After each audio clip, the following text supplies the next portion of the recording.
LEGO Star Wars has some of the best minifigures in production, and also some that they would prefer to forget about. Today I will be going through my personal favorite and least favorite minifigures from each Star Wars character. I have a few rules that will save us some time and not make this video 3 hours long. First, the character must have at least 3 unique variants. 2, I categorize some characters to help organize this, such as droids, clones, etc. And 3, some of these figures do not really have any bad variants, but I have to choose one, so feel free to argue with me in the comments. I also used Bricklink to create a spreadsheet for this, so there might be some that slip past me. Now ready your blasters and let's get into it.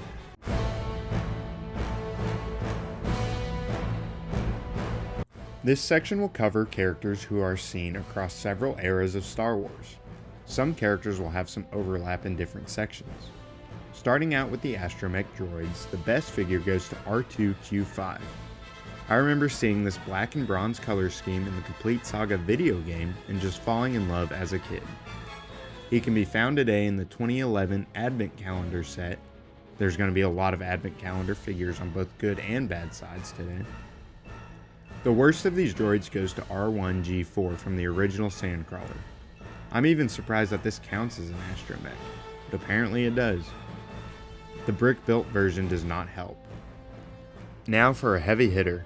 Jedi Vader is such a contrast to what we normally see, and I just love the white coloring with the cape from the Dark Falcon set. Now my least favorite Vader also has white on him, and that is the Bacta Tank Vader. I love the closed eyes, but this is just not Vader enough for me to put it above any other figure. Now as for Vader's original master, Obi-Wan, I've chosen this original trilogy figure of an older version with his dark brown robes from several original trilogy sets. This is likely one of the many examples of the Complete Saga video game nostalgia taking over. This worst figure by far comes from the Clone Wars in this Rako Hardeen bounty hunter disguise. I know it's a faking death scene, but still, I'm gonna count it. If Bricklink didn't say Obi-Wan in the name, I wouldn't even know that it was him. As for Anakin, I know he's Darth Vader, but these are two completely different characters, let's be real. This was one of the hardest ones to pick. I went for this Episode 3 figure from the Jedi Interceptor set.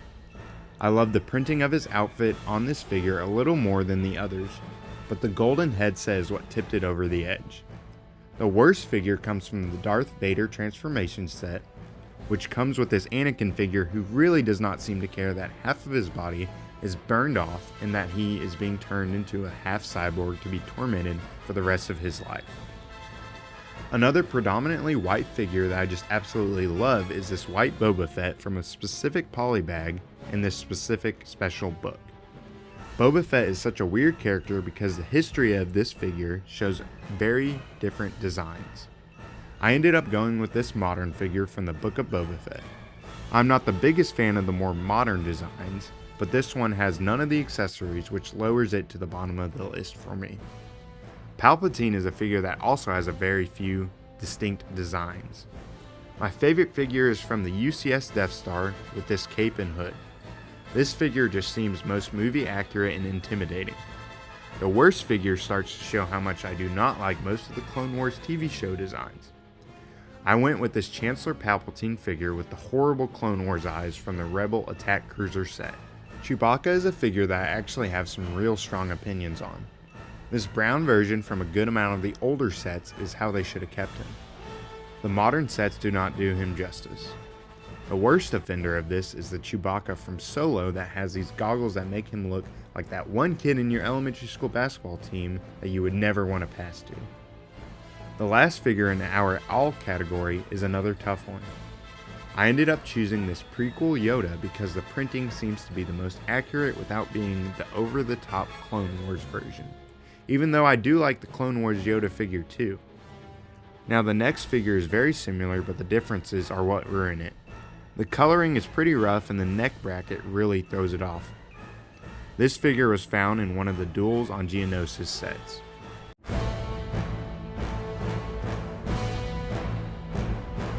Now on to a fan favorite section that could cause the most controversy. I only watched a little bit of this show growing up, so I do not have many opinions on a lot of the unique characters beyond the figures themselves. I also included characters from this era, which include the prequel movies. The best figure from Jango Fett is this one from the UCS Jango Fett Slave 1, which comes with very cool printed arms and what I would consider the best coloring. The worst one in my opinion is the Santa Jango Fett from the 2013 Advent Calendar. If the helmet matched the body, I think this could have been one of the best, but the designers for some reason chose to keep the helmet regular, which throws off the figure completely. Ayla Secura does not have too many figures, but I feel like the figure from the Battle of Felucia Separatist MTT set is the most accurate. Once again, the worst figure from this character is the Clone Wars version with those eyes. I originally thought with Ahsoka that I wouldn't like the newer figures, but the adult Ahsoka from the T6 Jedi Shuttle based on the Ahsoka TV show is actually pretty darn good. The printed arms and the robe really bring this character together. The worst figure, of course, comes from the Clone Wars TV show with Padawan Ahsoka with this goofy smirk. I think the smirk is what finally did it for me. The eyes are not even bad on this figure, but the other facial choices are what push this figure to the bottom of the list. This dark purple robed Asajj Ventress is one of my favorite due to that rare purple color being represented so well in the V-19 Torrent Starfighter set. The worst figure, surprisingly, is due to a cloth piece which normally makes a figure unique. This dark blue robed figure comes from one of the better Rebel attack gunships. The black hooded Bareese Offee from the Republic Swamp Speeder is the best variant for her, mainly due to the accessories. This dark blue hooded version from the Geonosian Cannon set is just slightly less good compared to the two other figures. With Cad Bane being a fan favorite bounty hunter, you would hope for some of the best figures. The figure released with Cad Bane's speeder fully represented his best aspects. His breathing vents and hat accessories are super well done, and his color also makes the most sense. Now this blackhead Cad Bane from the Book of Boba Fett almost seems to be a misprint. The breathing apparatus seems to not even line up and goes straight into the black face part with no opening holes. This Count Dooku figure from Episode 2 is the best representation of Christopher Lee and creates such a presence in a relatively simple minifigure. The worst figure is surprisingly not the Clone Wars version, which I feel properly represents him. This figure is actually the yellow-skinned Count Dooku from the original Jedi Duel. I feel like out of all the figures, this one just does not look like any media version of Dooku. Now for one of the figures that you have probably been waiting to see. Darth Jar Jar.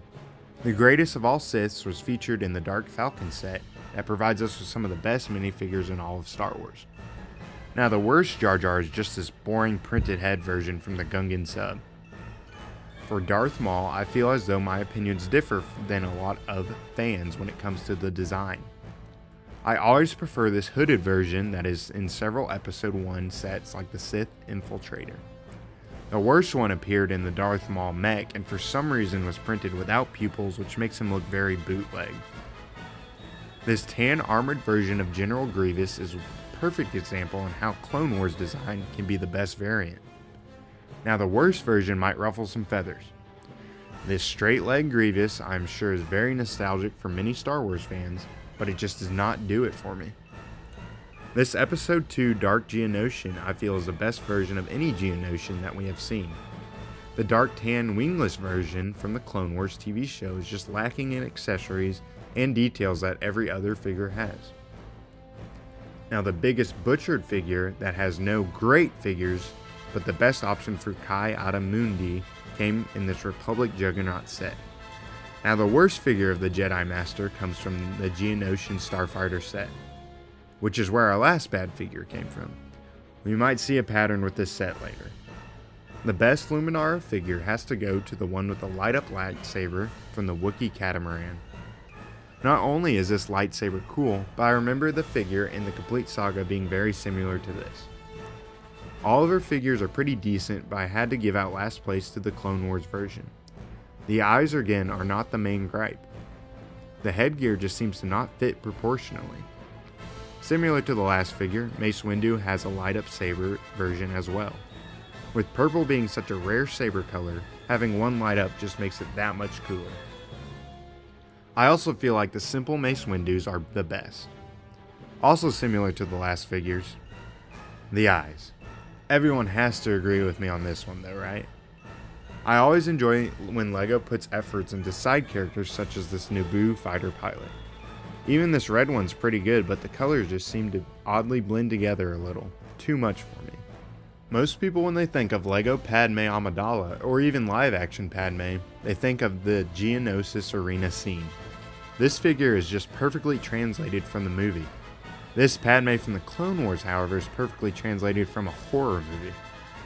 Plo Koon is probably one of the characters that has had the most of his fan base be built around the Clone Wars TV show. Learning about his lore actually adds to everyone's love for the character. I was surprised to see that a lot of his figures were just kind of odd for him. The best one is this one that was featured in his Micro Fighter set, surprisingly. The worst one, however, was in this Republic Attack gunship, which is always a fan favorite set. Apparently his head is just kind of hard for LEGO to mold. Now, to round out the prequel era, we look at a character that I've never heard of, but this minifigure has become one of my favorites. The Senate Commando Captain is one of the coolest colored troopers that I've ever seen. I chose this Senate Commando as the worst just for the off-coloring and more boring design, but it's still really cool conceptually. And I know, this is a little bit of a segue into the clone section, and these are technically clones, but I wanted to emphasize just how cool they were.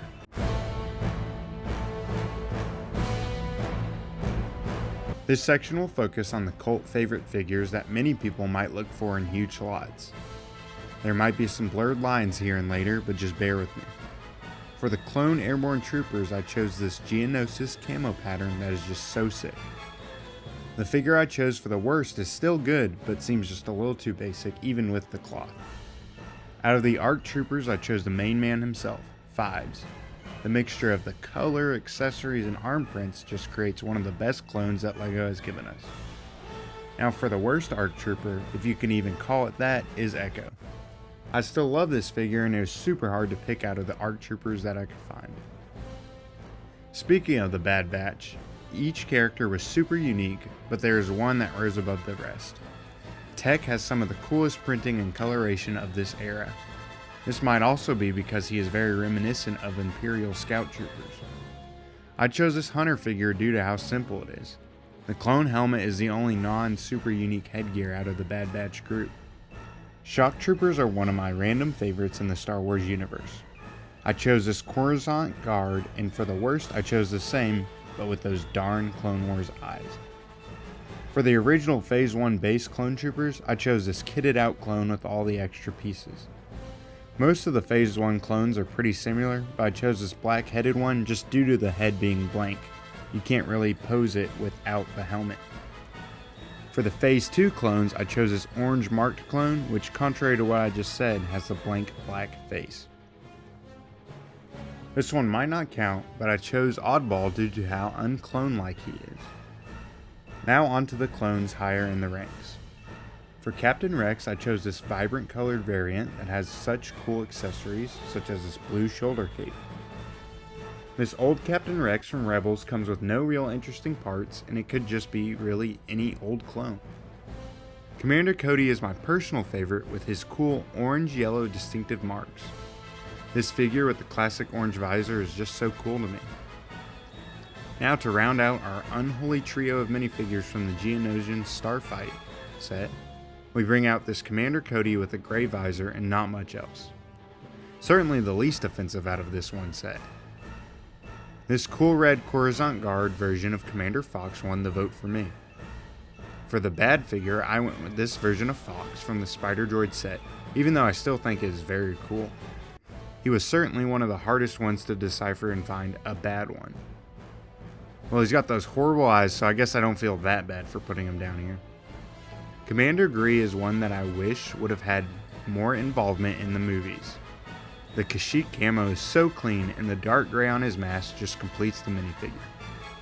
This Commander Gree is just a very basic clone with some green on him, so I put him at the bottom. Out of the 501st, this trooper, out of one of the arguably best battle packs, just stood out to me. The worst one is this one that mixes two very different colors. The orange and blue on their own would most likely work, but mixed they just don't make much sense.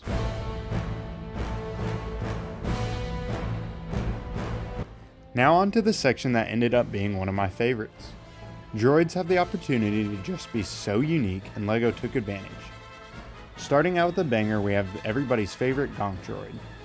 I know a lot of people love the printed face Gonk droid from the game, but I personally just love this brown brick-built version better. The saddest attempt at a Gonk droid is this 14-part brick build. These are both found in 2 different advent calendars, which LEGO loves doing with the droids. The next droid is this pit droid with dark bluish gray skeleton arms, that's how they describe it online, and a blue face piece. The worst pit droid comes from the Mos Espa Pod Racing set and is the pit droid that belonged to Sebulba. I feel like every piece being brown besides one random white part really messes with the look. The next droid category falls into the medical category, which actually has a lot of very interesting options to choose from. I went with this tan medical droid from the 2018 Sandcrawler. Now the buildable medical droid from the 2025 Advent Calendar just misses the mark for me and barely looks like a tree or a droid. Cad Bane Speeder provided several really cool figs, and my favorite assassin droid comes from this set. I'm a huge fan of the black with the orange here. With not much detail on the figure, we are basing this purely on color, and this dark bluish gray just is not my favorite. In the world of battle droids, there's not much variation. The 2025 Advent Calendar ended up giving us my favorite version of this scrap variant. I just love the separate arm and the backpack that comes with it. For the worst battle droid, I chose one that I have personal beef with. These rocket droids' colors is just off to me. Both the Hyena and Tri-Fighter are super cool Clone Wars sets, but I dislike the droids themselves that come with it.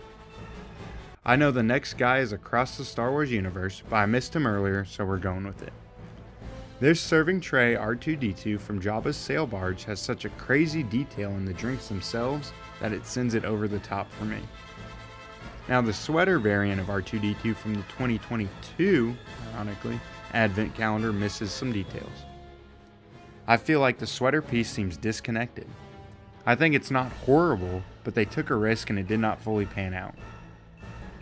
Now for R2's best friend, some would say, I chose this legendary 30th anniversary chrome gold C-3PO.